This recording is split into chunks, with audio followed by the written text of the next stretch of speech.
Hello, everybody. Welcome into another Talking Fitchburg. Talking Fitchburg on this Friday, July 24th, 2020. I'm Jeremy Crosby. Hope you had a wonderful day as we go into another weekend here in Fitchburg and across the world. It's going to be a warm one this weekend. Yeah, we talked about it in the update today. Hot temperatures are happening for this weekend, and we'll tell you and share with you some heat safety tips here in the show. And we've got a busy show at that today too. Besides headlines, we'll be talking with your chief of police, Chad Brecklin. We're going to talk about the police department as a whole. Chad presenting at the committee of the whole this past week, and we wanted to kind of talk a little bit more about some of the things he had covered, but learn a little bit more about the police department. Our police department, very proactive, very good on the outreach, and we want to make sure people know exactly what the police department is doing, who they are, who they're made up of, and some policies. So Chad's going to break all that down with us today for the show. So looking forward to sharing that with you. Great interview at that. And we'll kick things off with the police department. And we're still receiving reports again of crimes of opportunity.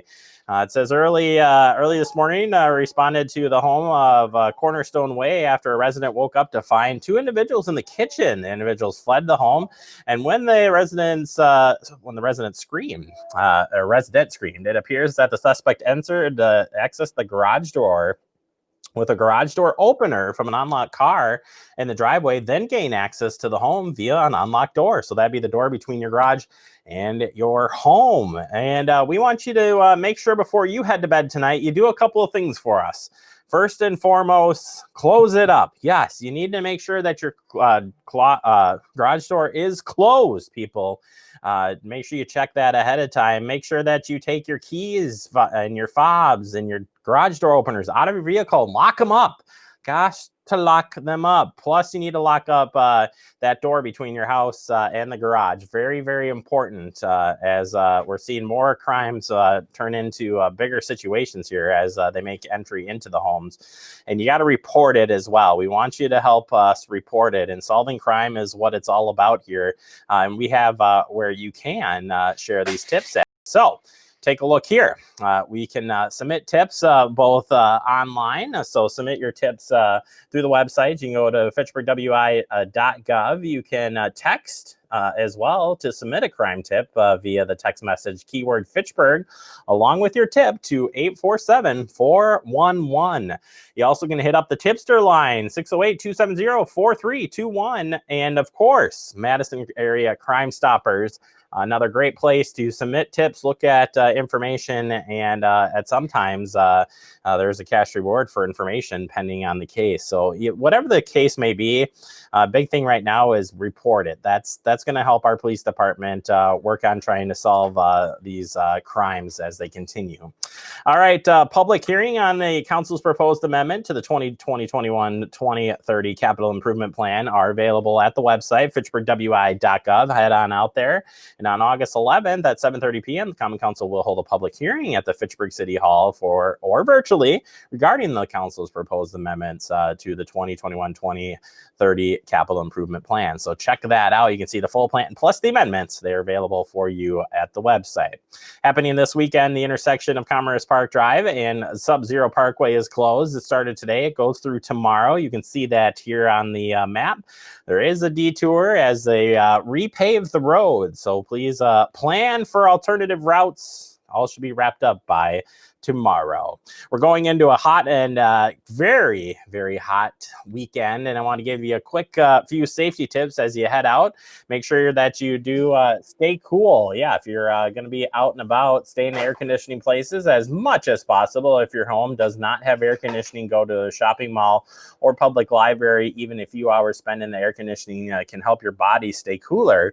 When you do go back into the heat, call your local health department to see if there are any heat relief shelters in the area. Keep in mind that electric fans may provide comfort, but when the temperatures do hit the high 90s, they will prevent the heat. They will not prevent heat-related illnesses. So taking a cool shower or bath or moving an air conditioning place is a much better way to cool off. Use your stove or oven less to maintain cooler temperatures in your home. And if you got any extra or outdoor activities, you need to take extra caution. Try to limit your outdoor activity to when it's the coolest, like the morning or afternoon. And please never, never, never, never, never, never, never leave anybody in your car. Kids, pets, adults. Look before you lock. Super important. All right, that does it for our headlines. Coming up next, I sit down and talk with our Chief of Police, Chad Brecklin, about the Fitchburg Police Department. That's next right here on Talking Fitchburg. You could be spreading the coronavirus without realizing you have it. So follow guidance from authorities where you live and do your part. It's important to limit in-person interaction with anyone outside of your immediate household, but phone and video chat are safe ways to connect. It's also important to limit any social gathering. This advice applies to people of any age, including teens and younger adults. Visit coronavirus.gov for the latest information.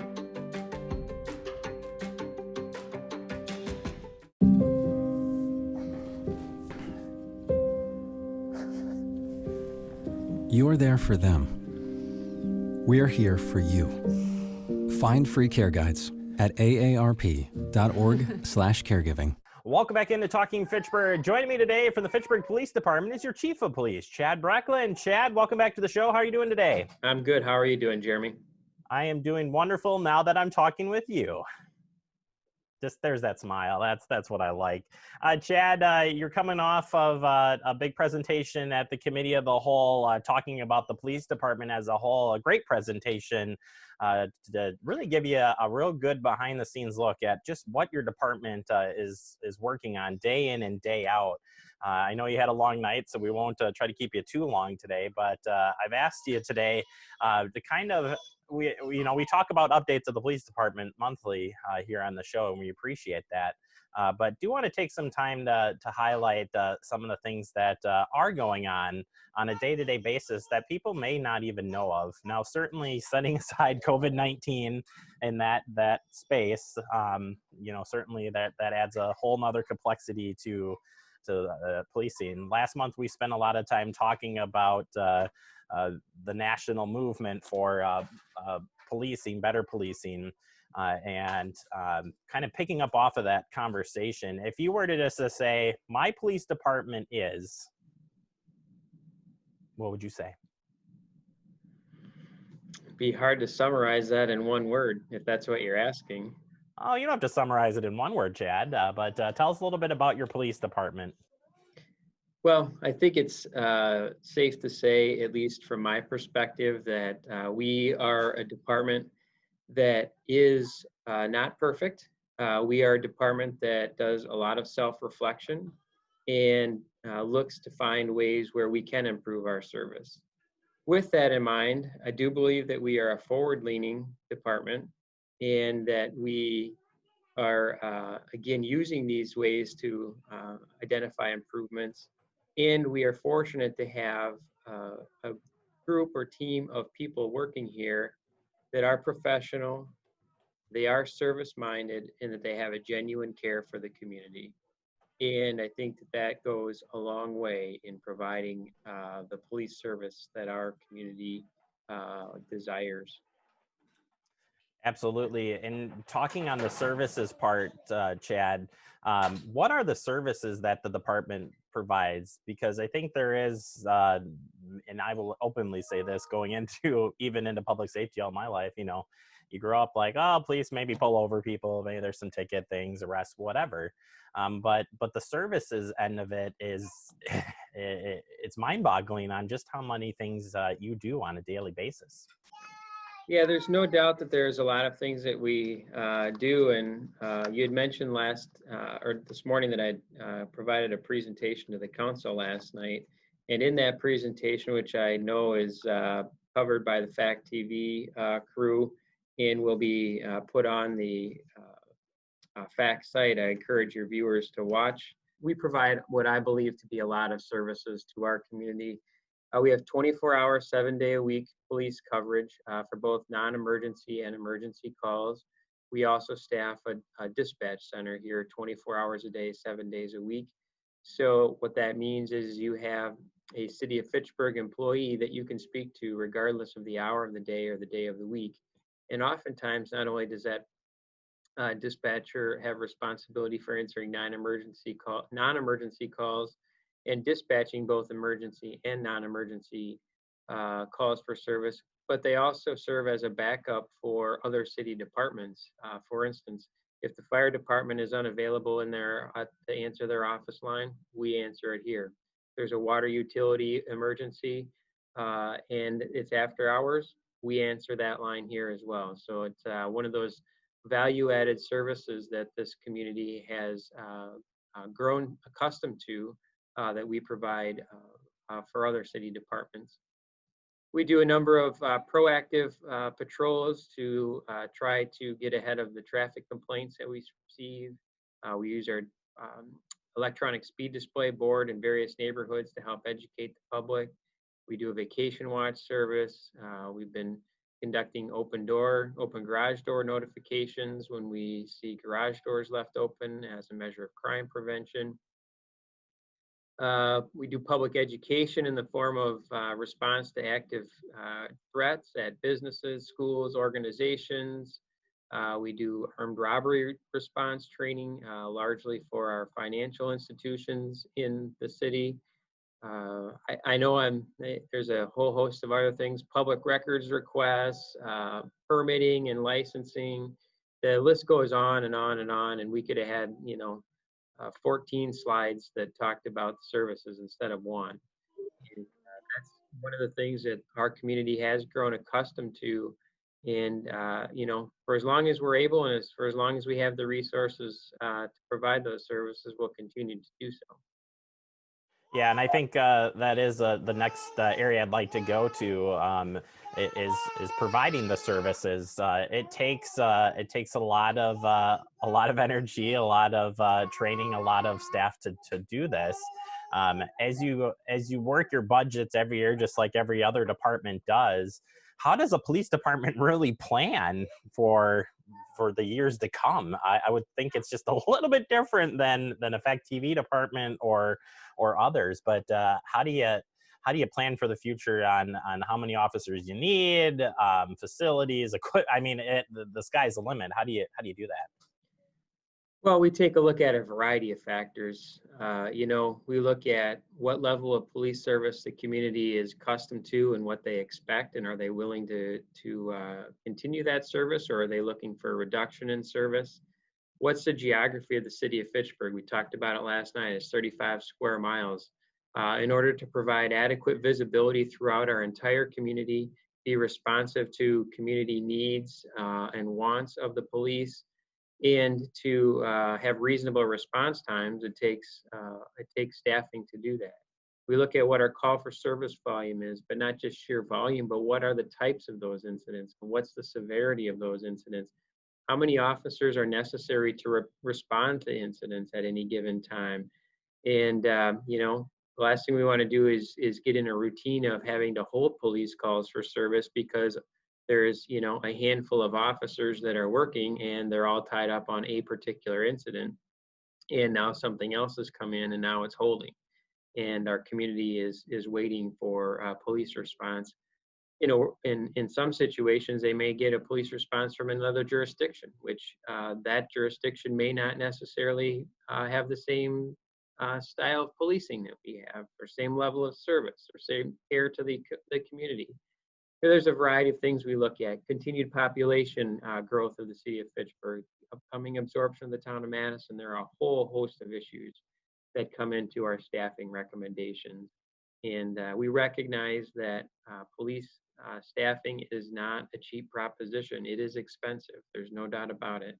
But there are significant needs. That's for sure. Yeah, and Chad, I know we're just scraping the surface from the presentation, but I'm glad you reminded our folks out there that you can go back and watch Chad's presentation. I asked Chad just to kind of summarize today a small part of what he had presented last night, but please do go and check out that meeting. It's available online at our website, fitchburgwi.gov. Just look for the Fact TV logo, and then you can search the committee of the whole meeting and the date from last night. Chad, we're going to take a quick break. We're going to come back and we're going to get an update from the police department, and that's next right here on Talking Fitchburg. Gaining weight was easy. All I had to do was sit down and eat. Losing weight's a lot harder. I have to work at it every day. But with every step, I lower my risk for type 2 diabetes and heart disease. And that makes every step, every choice, every day very much worth the effort. Learn how you can help stop diabetes by losing weight, eating healthy, and staying active. Visit checkupamerica.org or call 1-800-DIABETES. Yeah! Sam, Elmo! Oh, hey, Julia. You ready to play band with us? I'm gonna play my clarinet. And Elmo's gonna play his drum. Drum loud. Oh, well, you know what to do, Julia. Julia knows. Mm-hmm. With Julia's autism, loud sounds can be too much. But she still loves to make music. Play band. Early screening for autism can make a lifetime of difference. Find out more at screenforautism.org. Welcome back into Talking Fitchburg, continuing our conversation with the Chief of Police of the City of Fitchburg, Chad Brecklin. Chad, thanks for sticking around today and helping us learn a little bit more about the police department, kind of taking a little in-depth look here inside the department. We kind of talked about the services component, but a big thing that I know you've been working on since you took over, Chief, is community outreach, and so important. Even before things developed up in Minneapolis, community outreach is a huge component of the police department. Tell us what you're doing on that front. Yeah, there's no doubt, Jeremy, that community outreach is critical in order to build trust and relationships in our community and to allow officers and community the opportunity to interact in non-call for service related ways. And COVID-19 certainly has put a significant challenge in our ability to conduct formal organized community outreach events this year. But in a typical year, we're involved in a lot of outreach events, from our community night picnic to our Citizens Academy to participation in youth academies with other police departments, Shop with the Cop at Christmas time. Back to School with the Cop was a new event we had done last year to allow some kids the opportunity to shop for back to school supplies and clothing. That was done in partnership with Target on McKee Road. So there's just a whole host of events, Coffee with the Cop, that we do, 3 to 4 times a year, that really allow us to interact with the community in a different way, and again, build trust and relationships that we haven't been able to do this year because of the pandemic. And now, in light of the incident in Minneapolis with George Floyd, it's more important than ever to have those interactions with our community. And, the pandemic is still significantly affecting our abilities, to the point where we're not going to be able to have that community picnic. We're not going to be able to do the Citizens Academy because we want to keep everyone safe and healthy. So it's unfortunate, but we look for brighter days ahead, predominantly with 2021, coming in the coming months, and looking for hopefully a much improved year on the outreach front there.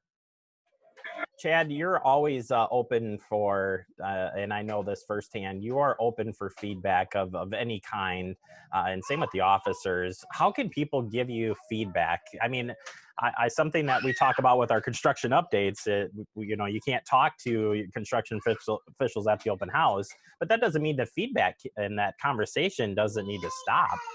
How can people still stay in contact with you and still have these type of conversations, maybe one-on-one? Yeah, I mean, we certainly welcome feedback and conversations. Feedback can be both of positive nature and areas where we could potentially improve. I'm available by phone. My phone number is on the city website. My email address is on the city website. Both of those are good options right now to try to reach me and share your feedback. We do also have abilities to reach out through the city's website.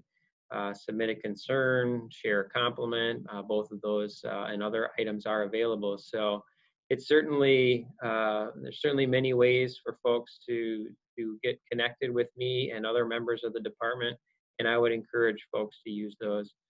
Again, once the pandemic subsides here and it's safe to do so, we would love to get back out into the community and have some conversations through listening sessions or other sorts of events. And those are also other good opportunities for people to interact with our department.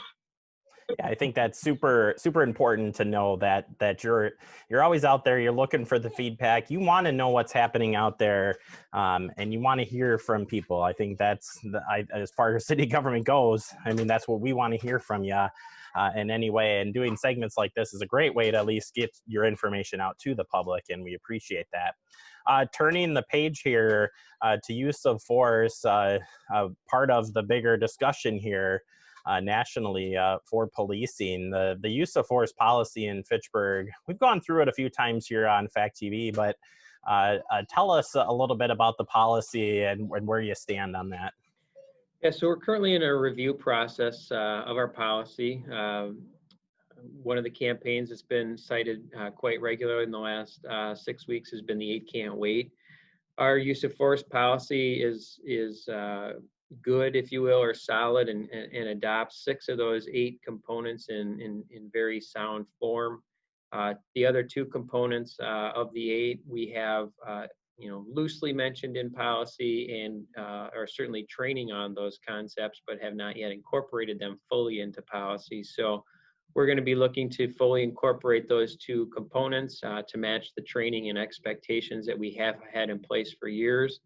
And I hope that policy is updated here within the next month or so, and we can demonstrate our responsiveness on use of force and our commitment to using only that force which is necessary and appropriate based upon the behavior that officers are facing on any given call.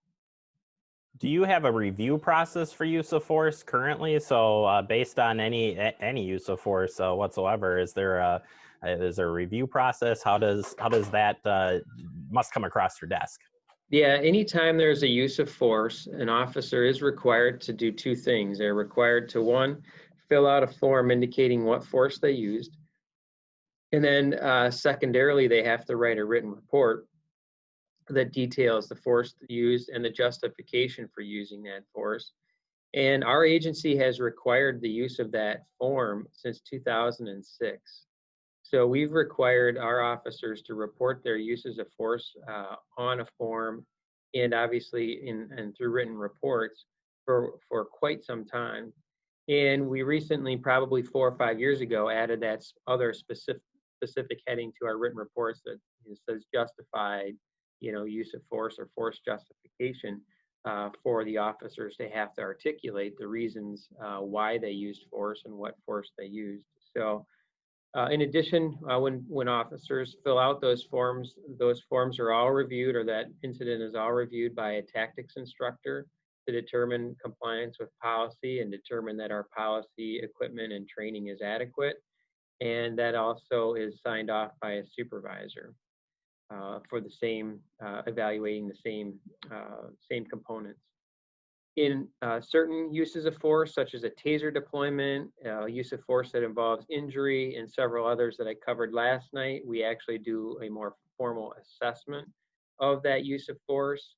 That assessment is done by an uninvolved supervisor and, if necessary, an uninvolved tactics instructor to ensure some impartiality there. And what we look for, again, is to ensure that the use of force was in compliance with policy, that it was appropriate and necessary for the situation at hand. Is the training that we provide adequate, or do we need to modify it? Is our policy sound, or does it need to be modified? How about the equipment that was used or provided? Is it operating or used as it was intended to use, and those sorts of things. And then a recent change that we've added to this entire process is the creation of what we're calling a key takeaway document. What are the key takeaways from that assessment as it relates to that use of tactics or use of force? What behavior can we reinforce that was appropriate? And if there are any corrections from a decision-making standpoint or direction of the department, what are those key takeaways so that we avoid duplication of those through future incidents? Yeah, I think that's important to know. And again, the full, how you described it last night too, definitely check out the cow presentation. That's committee of the whole, and get some more information on that. Chad, thanks for breaking that down. Given time here, we're going to switch to one more question. I know we could spend a lot more time in that area as well, but thanks for breaking it down. Finally, just what is on the horizon for the police department? Where are we heading to next? Yeah, there's a lot of things on the horizon. I'll try to be concise here in the interest of time, but we've got some policy updates forthcoming. Use of force is one I mentioned. We're also looking at contracting with an outside vendor to assist us in updating our policy and procedure manual to be reflective of best practices and organized in a new way. So that's something that's forthcoming. We've started a spotlight series on our social media platforms to highlight some of the things that are happening in our community and our department. I urge you to check out the first one that was released a couple weeks ago on a mental health incident that we had.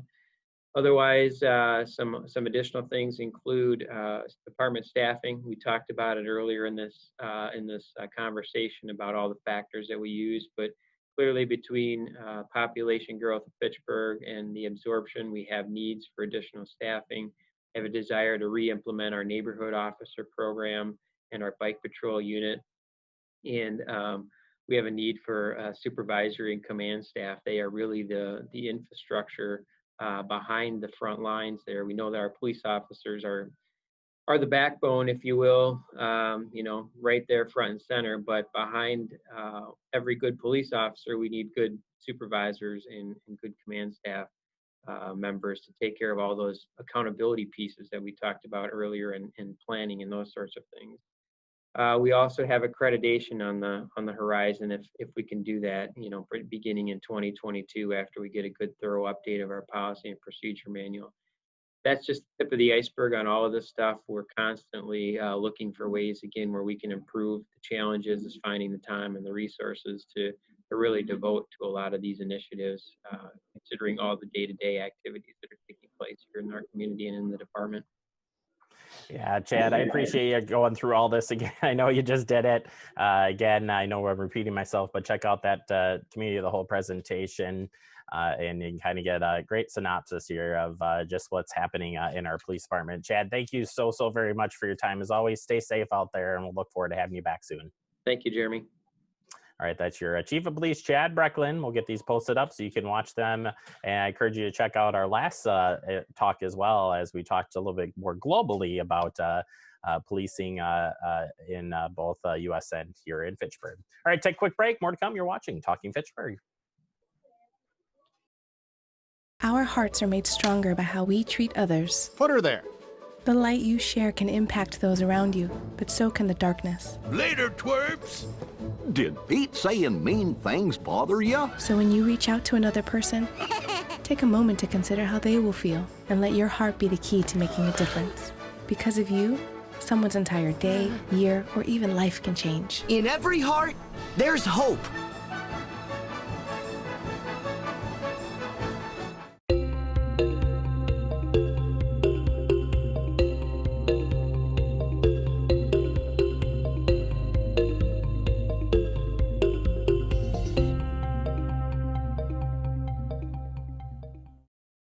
Welcome back into Talking Fitchburg. Wrapping up the show for today, I want to thank our Chief of Police, Chad Brecklin, for stopping in and explaining a little about the police department. Again, as we talked about in the interview, go and check out Chad's talk online. It was the committee of the whole meeting held this past Wednesday. You can search that right here, fitchburgwi.gov.